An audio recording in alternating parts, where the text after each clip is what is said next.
नमस्कार, IBN भारत के खास कार्यक्रम समाचार समीक्षा में आपका स्वागत है। मैं हूं देवेंद्र कुशवाहा। भारत और चीन के बीच सीमा पर तनाव चल रहा है। इस तनाव को कम करने के लिए सैन्य आधिकारिक स्तर पर 4 राउंड की वार्ता विफल हो चुकी है। साथ ही रूस में दोनों देशों के रक्षा मंत्रियों की बैठक भी असफल रही है, क्योंकि चीन ने पहले जैसा अपना नाटक जारी रखा है। पहले बैठक के लिए चीन ने मिन्नतें की और फिर बैठक के बाद बयान जारी कर सीमा पर तनाव की पूरी जिम्मेदारी भारत पर डाल दी। कुल मिलाकर यह कहा जा सकता है कि जून माह से गलवान घाटी में भारत और चीन के सैनिकों के बीच हुई झड़प के बाद विवाद बढ़ता ही जा रहा है। ऐसे में सवाल यह उठता है कि क्या दोनों देश युद्ध की ओर जा रहे हैं?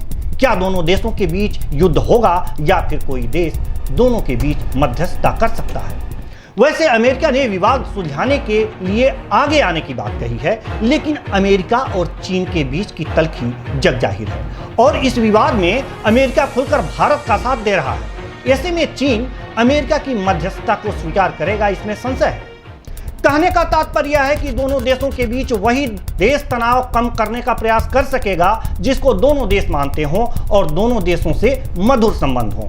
ऐसे में रूस ही एक ऐसा देश दिखता है जिससे दोनों देशों के मधुर संबंध हैं। SCO की बैठक में हिस्सा लेने के लिए दोनों देशों के रक्षा मंत्री मॉस्को में हैं। चीनी रक्षा मंत्री ने भारतीय रक्षा मंत्री से बैठक के लिए इच्छा जताई। बैठक हुई भी 2 घंटे 20 मिनट की। इस बैठक में मामला जस का तस रहा। बैठक से पहले भारत ने साफ शब्दों में कह दिया था कि भारत अपने संप्रभुता और अखंडता से समझौता नहीं कर सकता और जब तक सीमा पर यथास्थिति बहाल नहीं होती तब तक चीन के साथ सामान्य व्यापार सामान्य नहीं होंगे। हालांकि इसके बाद भी बैठक हुई, लेकिन बैठक के बाद चीनी रक्षा मंत्रालय ने बयान जारी कर सीमा पर तनाव के लिए भारत को जिम्मेदार ठहरा दिया। अर्थात तल्खियां कम करने के लिए जो बैठक हुई उससे तल्खियां और बढ़ गईं। और इसका मतलब यह नहीं कि अभी और प्रयास नहीं हो सकते, प्रयास जारी रहेंगे।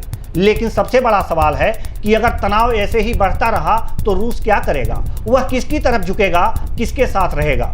क्योंकि रूस भारत को अपना मित्र मानता है तो चीन को अपना भाई।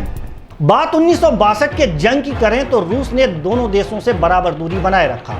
1962 में रूस दोनों देशों में से किसी के साथ खड़ा नहीं था। तब सोवियत संघ का पतन नहीं हुआ था और वैचारिक स्तर पर चीन रूस काफी करीब थे। उस युद्ध को रूस ने भाई और दोस्त के बीच की लड़ाई कहा था। आज की तारीख में जब एक बार फिर से चीन और भारत के बीच तनाव है, तब सोवियत संघ कई देशों में बढ़ चुका है।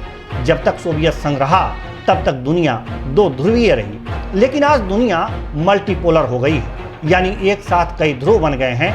अमेरिका की नज़र एशिया प्रशांत क्षेत्र पर है, जहां वह अपना दबदबा कायम रखना चाहता है। दूसरी तरफ चीन है जो अमेरिका को कई मोर्चों पर टक्कर दे रहा है। तीसरी तरफ रूस भी सीरिया और यूक्रेन में अपनी भूमिका को लेकर यूरोप और अमेरिका के निशाने पर है। एक चौथा मोर्चा अरब देशों का है, जिसमें आपस में मतभेद चल रहे हैं। कुछ ईरान के साथ हैं तो कुछ सऊदी अरब के साथ हैं। जैसा कि आप जानते हैं कि चीन भारत तनाव में अमेरिका खुलकर भारत के साथ खड़ा है और कई मंचों से चीन को दोषी भी बता रहा है, इसलिए वो बीच में मध्यस्थता नहीं कर सकता। चीन की पाकिस्तान से बनती है, लेकिन पाकिस्तान और भारत वैसे ही 2 ध्रुव हैं। ऐसे में रूस इकलौता ऐसा देश है जिसका दोनों के देशों के साथ मैत्रीपूर्ण संबंध है। तो सवाल वहीं घूम फिर कर आता है कि क्या रूस भारत का साथ देगा?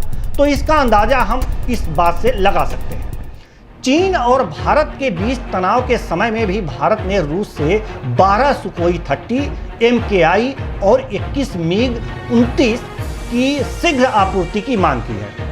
दोनों की सप्लाई में रूस ने तेजी लाने का वादा किया है, लेकिन सबसे बड़ी बात यह है कि रूस के इस कदम का चीन ने कोई विरोध नहीं किया है। तो क्या समझा जाए? क्या इससे अंदाजा लगाया जा सकता है कि रूस भारत का साथ देगा? एक तरह से इसकी कुछ संभावना बनती दिख रही है। भारत और रूस हमेशा से दोस्त रहे हैं। इस दोस्ती को और भी मजबूती मिली है इसके व्यापारिक रिश्तों की वजह से। भारत सैन्य उत्पादों की सबसे ज़्यादा खरीदारी रूस से करता है। उसके बाद अमेरिका, इजराइल और फ्रांस से सैन्य सामान लेता है। पिछले कुछ सालों में रूस से खरीदारी में कुछ कमी जरूर आई है, लेकिन भारत और रूस की पारंपरिक दोस्ती पर कोई खास असर नहीं पड़ा है।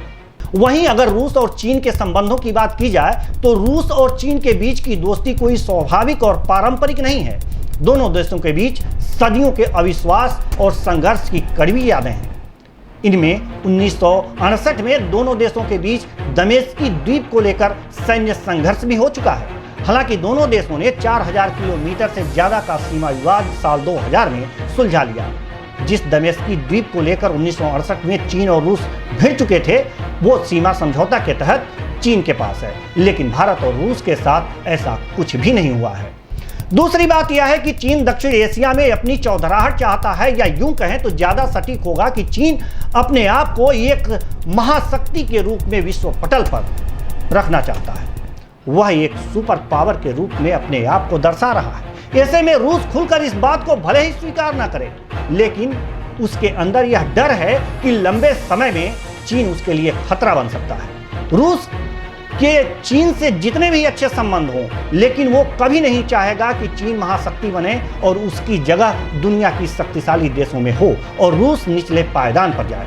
यूएन के सुरक्षा परिषद में आज भी रूस भारत का खुलकर समर्थन करता है। कहने का मतलब साफ है, चीन और भारत के बीच सीमा विवाद में अमेरिका तो खुलकर भारत के साथ है, लेकिन रूस का झुकाव भी पूरी तरह से चीन की तरफ न होकर भारत के तरफ ही दिख रहा है। और अंत में सबसे बड़ी बात यह है कि आज भारत 1962 का भारत नहीं है।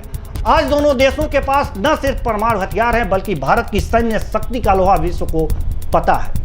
अगर चीन 1962 जैसी कोई हिमाकत करता है, तो भारत उसका जवाब देने के लिए पूरी तरह से तैयार है। जय हिंद।